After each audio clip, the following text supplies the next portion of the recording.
दोस्तों, आप सभी जानते होंगे कि पूरी दुनिया पर 71% पानी और 29% स्थल भाग है और इन्हीं में हम बस्ती बसाकर जी रहे हैं। हमारा समंदर इतना विशाल है कि जिसके आगे हमारी कल्पना भी हार जाती है।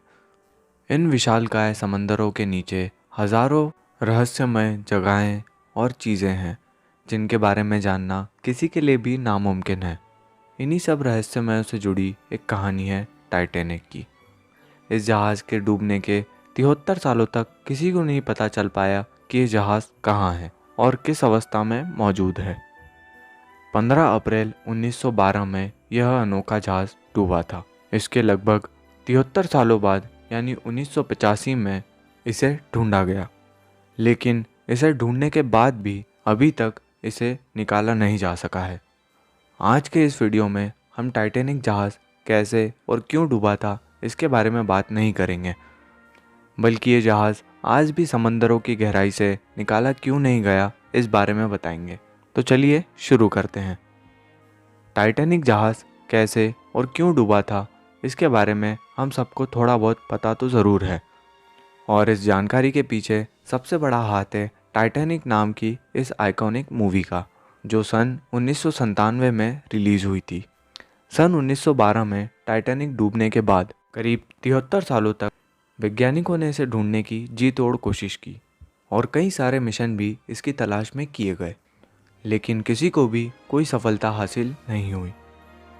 आखिरकार 1985 में एक आर्कियोलॉजिस्ट और अमेरिकन नेवी ऑफिसर रॉबर्ट और बिल टाइटैनिक को ढूंढने के मिशन पर निकल पड़े और उन्हें टाइटैनिक अभी कहाँ है और किस हालत में है इसके बारे में पता चला। उनके टाइटैनिक को ढूंढने के बाद इसके कई राजों से पर्दा उठा जिसने पूरी दुनिया को हैरान कर दिया। टाइटैनिक समुंदर की 12,000 फीट गहराइयों में डूबा था। ऑफिशियल रिपोर्ट के मुताबिक ये जहाज़ डूबने से पहले सही सलामत थी, लेकिन जैसे जैसे ये जहाज़ समंदरों की गहराइयों में समाती गई वैसे वैसे ये जहाज़ दो हिस्सों में टूट गया। लेकिन ऐसा क्यों हुआ? टाइटैनिक द न्यू एविडेंस की रिपोर्ट में ये बताया गया कि टाइटैनिक आइसबर्ग से टकराने के बाद नहीं टूटी थी। टाइटैनिक में आग लगने की वजह से ये टूटा था। खोजियों को जब इस जहाज़ का मलबा मिला तब उन्होंने यह पाया कि इसमें मौजूद बहुत सी चीज़ें वैसी की वैसी ही हैं। इस जहाज़ को बाहर निकालने की बहुत कोशिशें की गई, लेकिन शायद सब लोग जान गए थे कि इसे वापस बाहर आज की एडवांस टेक्नोलॉजी की मदद से भी टाइटैनिक को निकाला नहीं जा सका है और ये समंदर की गहराई में आज भी मौजूद है। आमतौर पर जिस तरह किसी भी जहाज़ को समंदर के नीचे से निकाला जाता है, उसी तरह टाइटैनिक को निकाला जाना नामुमकिन है, क्योंकि यह दो हिस्सों में टूटकर डूबा था। लेकिन हाईटेक सबमरीन और पावरफुल मैग्नेटिक सिस्टम की मदद से शायद उसे निकालने की कोशिश की जा सके, पर इन कामों में बहुत सारी मुश्किलों का सामना करना होगा, जिसमें सबसे पहला है टाइटैनिक का वजन, जो करीब 1.43 लाख टन है, जो कि बहुत ज़्यादा है। और इसके बाद आता है पानी, जो जहाज़ के वज़न को और भी कई गुना बढ़ा देता है। टाइटैनिक जिस जगह डूबी थी उस जगह की गहराई बहुत ही ज़्यादा है और उस जगह से मात्र 1 स्क्वायर फीट की किसी भी चीज़ को वापस लाने के लिए करीब 392 किलो न्यूटन फोर्स की ज़रूरत पड़ेगी। लेकिन वैज्ञानिक आज तक इतनी पावरफुल मैग्नेट या सबमरीन बना नहीं पाए हैं जो इतनी आसानी से इतने भारी टाइटैनिक को बाहर निकाल सके। शुरुआत में वैज्ञानिकों के पास टाइटैनिक को बाहर निकालने का कोई, इसलिए उन्होंने कई मज़ेदार तरीके ट्राई किए टाइटैनिक को बाहर निकालने के लिए, जिसमें सबसे पहला पिंग पोंग बॉल्स की मदद से टाइटैनिक को रिकवर करने की कोशिश की गई थी। जी हाँ दोस्तों, आपने बिल्कुल सही सुना। वैज्ञानिकों ने तरकीब लगाई कि वो डूबे हुए टाइटैनिक जहाज़ में पिंग पोंग बॉल भर देंगे ताकि ये बॉल ऊपर की तरफ दबाव डालें और ऐसे करके सबमरीन या फिर बड़े मैग्नेट की मदद से टाइटैनिक को बाहर निकालना मुमकिन हो। लेकिन तब वैज्ञानिकों के दिमाग में यह बात नहीं आई कि ये पिंग पोंग बॉल समंदर की गहराई में जाते ही पानी के दबाव से फट जाएगी। फिर वैज्ञानिकों ने बड़े बड़े एयर बलून से इस काम को अंजाम देने की परिकल्पना की। उन्होंने ये सोचा कि हजारों लाखों बलून्स में हीलियम गैस भरकर बलून को जहाज से बांध दिया जाए, तब ये बलून्स ऊपर की तरफ दबाव डालेंगे और ऐसे करके टाइटैनिक को निकाला जा सकेगा।